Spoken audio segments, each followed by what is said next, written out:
Le procès Pétain, compte rendu sténographique du procès, aux éditions Devecchi, tome 1. Audience du 30 juillet 1945. Déposition de Monsieur le pasteur Marc Buckner, pasteur de l'Église réformée, président de la Fédération protestante de France, 64 ans.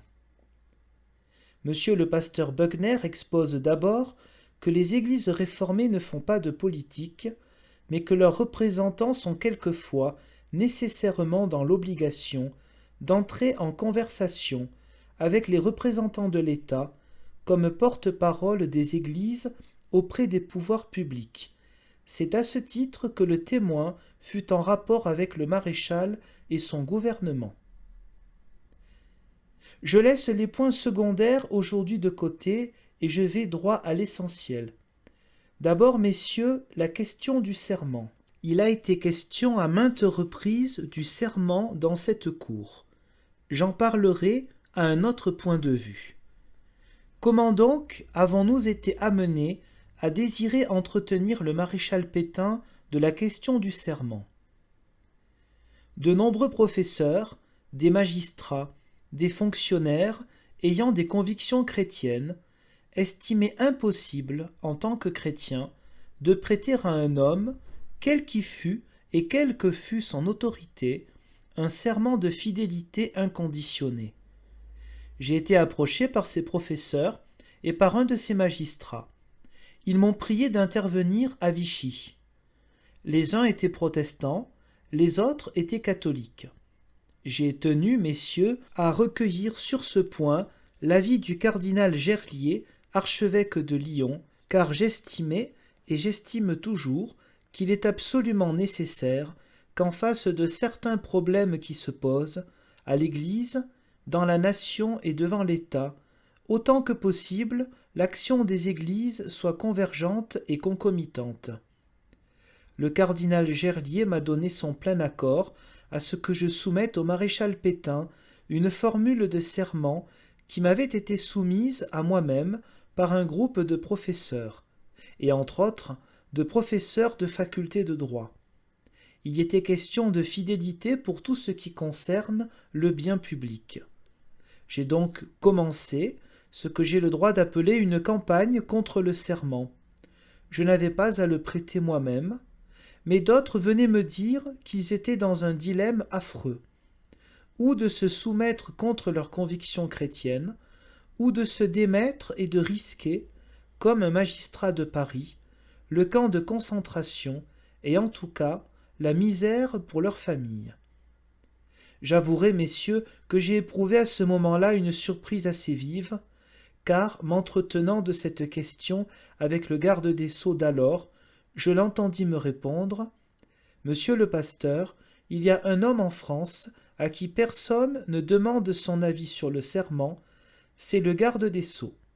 Allez voir le maréchal. » Je m'entretins de la question du serment avec plusieurs ministres et j'allai voir le maréchal Pétain. J'ai dit au maréchal Pétain en toute simplicité qu'assurément il se trouverait des fonctionnaires prêts à prêter le serment, mais que certains fonctionnaires chrétiens se sentaient, catholiques ou protestants, dans l'impossibilité de prêter un serment de fidélité inconditionné à sa personne. Le maréchal me répondit aussitôt « Moi non plus, je n'aime pas ça et je suis d'accord avec eux. » Et lorsque je lus au maréchal Pétain la formule du serment qu'on m'avait chargé de lui présenter, il me déclara qu'elle lui rappelait la formule de son vieux serment militaire, en raison précisément de ces mots « pour tout ce qui concerne le bien du service ». Et il se déclara d'accord. Dès le lendemain, le directeur de son cabinet, avec lequel je m'entretins, à la demande du maréchal, de la question, prit note des suggestions que j'avais apportées, et je crus que c'en serait fini. J'en suis encore à me demander comment il fut possible que le serment ait continué à être déféré à certains fonctionnaires. Deuxième question, Monsieur le Président, la question de la jeunesse unique.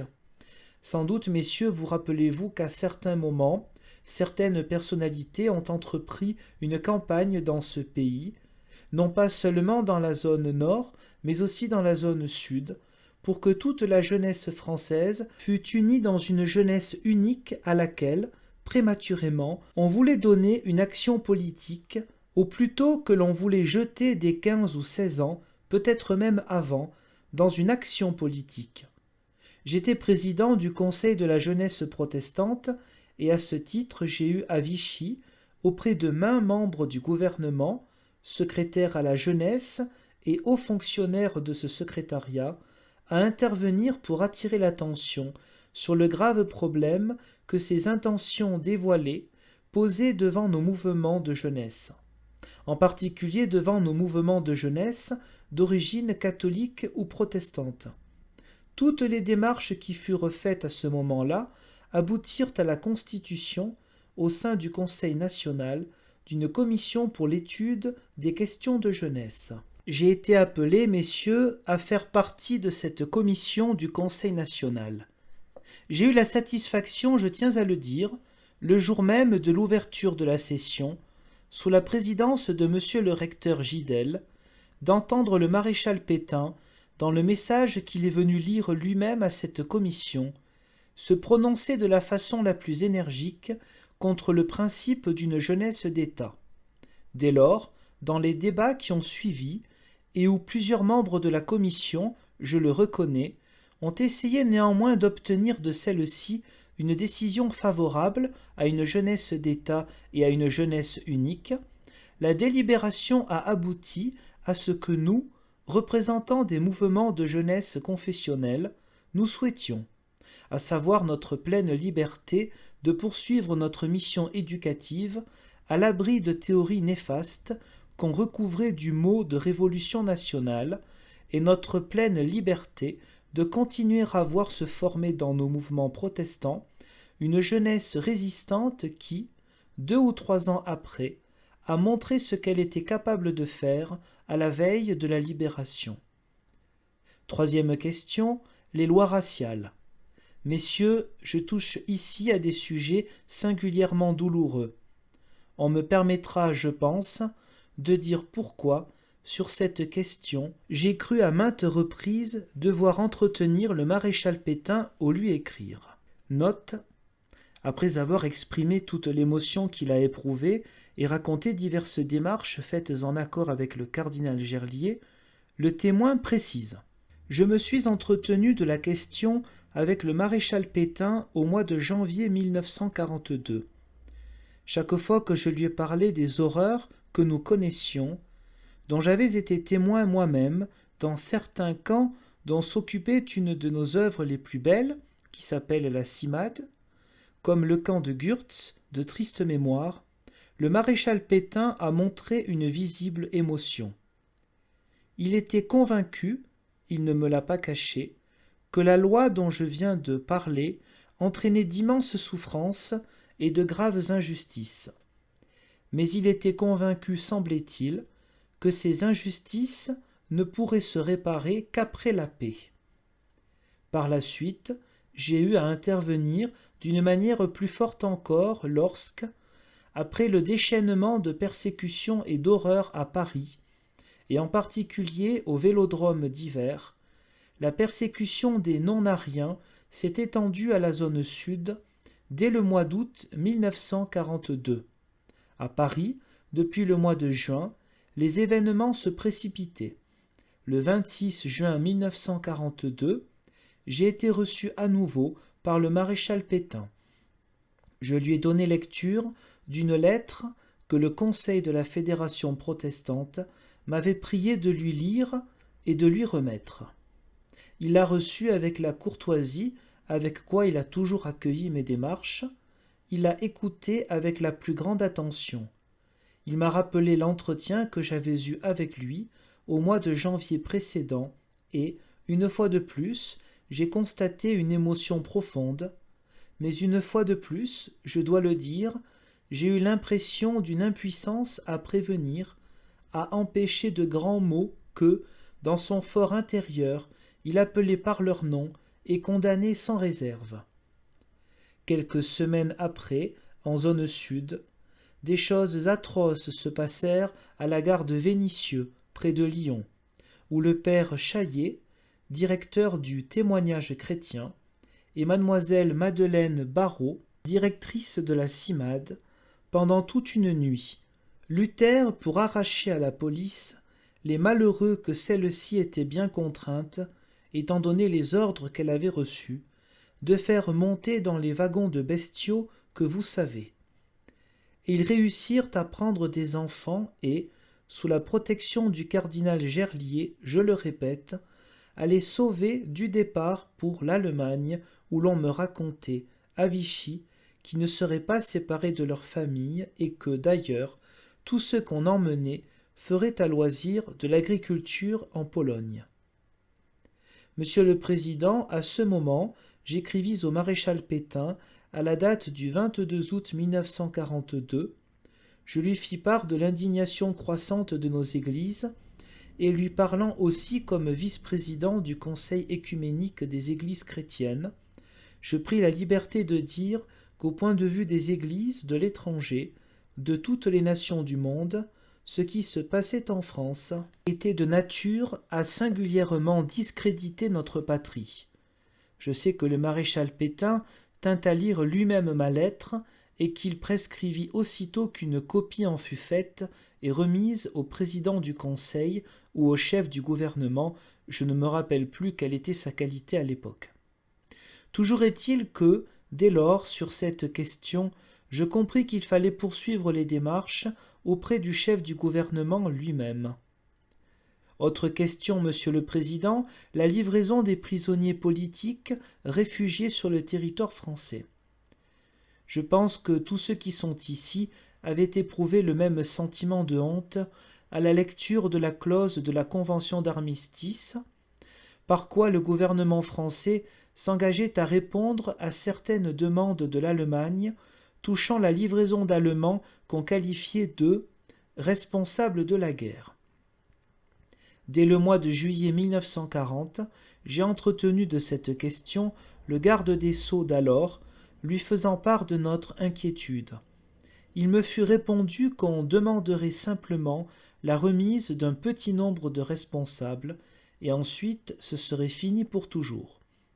En réalité, ces livraisons s'accentuèrent d'année en année, et je me rappelle la honte que j'éprouvai lorsque je fus informé, au début de 1941, si je ne me trompe, des conditions atroces dans lesquelles avaient été livrés à l'autorité occupante des hommes comme Breitscheid et Hilferding. Après avoir entretenu de la question bien des ministres et les secrétaires généraux à la police, et m'être entendu dire tantôt c'est la raison d'État, tantôt c'est une affaire gouvernementale, tantôt c'est une monnaie d'échange, j'allai voir l'amiral Darlan au mois de mars 1941, et je lui dis que cette livraison d'hommes qui s'étaient réfugiés sur notre territoire parce qu'ils étaient condamnés à mort était une chose abominable. Et j'ajoutai que j'étais bien convaincu à ce moment-là que, depuis longtemps, on aurait oublié la défaite de la France dans le monde, mais qu'on se souviendrait encore qu'elle avait livré des réfugiés politiques sur son territoire. Au bout du compte, je me décidai à entretenir le maréchal Pétain de la question. Manifestement, il n'était pas informé, et à maintes reprises, j'ai constaté qu'à Vichy, dans les plus hautes sphères, on ignorait les choses les plus atroces qui se passaient sur le territoire non seulement de la zone occupée, mais de la zone non occupée. Le maréchal fut manifestement saisi par ce que je lui dis de la question. Très ému, il me demanda de m'en entretenir avec M. Lucien Raumier, qui était ministre secrétaire d'État ou secrétaire d'État attaché particulièrement à l'examen de certaines questions. Je vis M. Lucien Raumier, je lui donnai les détails les plus précis. Je lui donnai la liste de prisonniers qui étaient dans la prison de Castres à ce moment et dont nous savions pertinemment qu'ils étaient livrés, si je puis dire, au compte-gouttes, peut-être en effet comme monnaie d'échange, d'après ce qu'on m'a affirmé. Je dois dire que M. Lucien Raumier intervint, sur ma demande, avec toute la vigueur possible auprès du ministre de l'Intérieur d'alors, et que j'en reçus le témoignage de la bouche même du chef de cabinet de ce ministre. Mais je crains d'être obligé de constater qu'aucun effet ne suivit tous ces efforts, et ne suivit en particulier les indications précises que le maréchal Pétain avait voulu que je donnasse à M. Lucien Romier. Enfin, Monsieur le Président, je parlerai ici de la relève, car en vérité la question de ce qu'on a appelé ici la relève, la question de la déportation des jeunes travailleurs, a causé la plus vive émotion dans nos églises. Et de même qu'un grand nombre de nos pasteurs avaient transformé leur presbytère et beaucoup de maisons de leurs paroissiens en lieux de refuge pour les juifs traqués, ils transformèrent leurs presbytères et les maisons de leurs paroissiens en refuge pour les jeunes gens qui étaient menacés d'être envoyés en déportation. C'est à ce propos que je constatai combien il était désirable que les églises entrent en conversation avec l'État et sussent dans certaines circonstances le rappeler à la conscience de sa vocation propre. Quand je pense que j'ai reçu un jour d'un directeur général de la radiodiffusion l'ordre de me prononcer au cours d'une émission religieuse en faveur de la relève, il va de soi que je répondis non par une lettre adressée directement au cabinet du chef du gouvernement. Mais je m'aperçus alors à quel point ce que certains appelaient la restauration des valeurs spirituelles pouvait couvrir de domestication des confessions religieuses. Toujours est-il que la relève, risquant de se poursuivre à un rythme accéléré, au lendemain de la fameuse déclaration du 22 juin 1942, faite par le chef du gouvernement, et dont vous vous rappelez certainement les termes, je fus reçu par le maréchal Pétain. Je lui parlai de la relève, je lui dis notre émotion, notre angoisse, notre indignation. Il m'écouta comme toujours avec la plus grande courtoisie, la plus grande attention, mais il se montra très réservé. Il me fit remarquer que l'heure était grave et ajouta qu'au surplus, Pierre Laval avait reçu des assurances d'après quoi il ne serait procédé à aucune réquisition.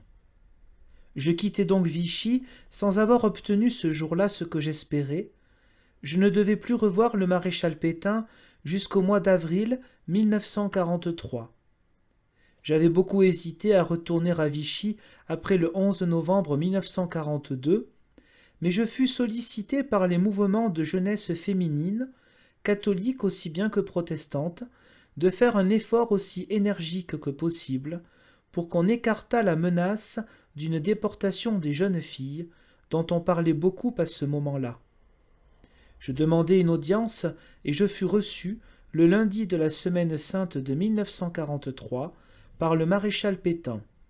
Dès les premiers mots que je lui adressai sur cette question, il m'arrêta et me dit « En aucun cas nous n'accepterons jamais une demande de ce genre. » Et il conclut « Tous, dans le gouvernement, nous sommes unanimes sur ce point. » Telles sont, Monsieur le Président, exposées aussi objectivement que possible, les réactions que le maréchal Pétain a eues aux démarches que j'ai été obligé de faire auprès de lui au nom des églises protestantes de France.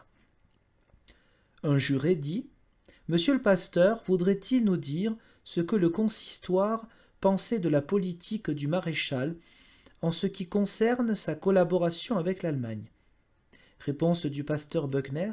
« Monsieur le juré, je suis obligé de vous répondre, comme je l'ai déjà indiqué tout à l'heure, que les églises, en tant que telles, ne font pas de politique. Elles laissent entièrement leurs fidèles libres d'avoir telles opinions politiques qu'ils croient devoir se faire. Mais l'Église, en tant que telle, ne s'immisce pas dans la vie politique du pays. Pourquoi ?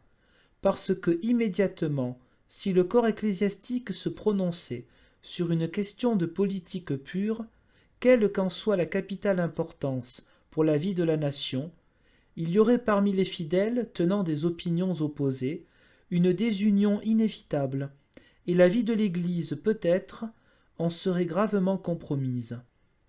Je me permets de rappeler à la Cour qu'il est de doctrine pour nous que l'Église a ses vocations propres et qu'elle doit s'y tenir. Encore une fois, lorsqu'il lui faut dire à l'État sur les problèmes qui la concernent et qui le concernent en même temps qu'elle, ce qu'elle croit devoir lui dire.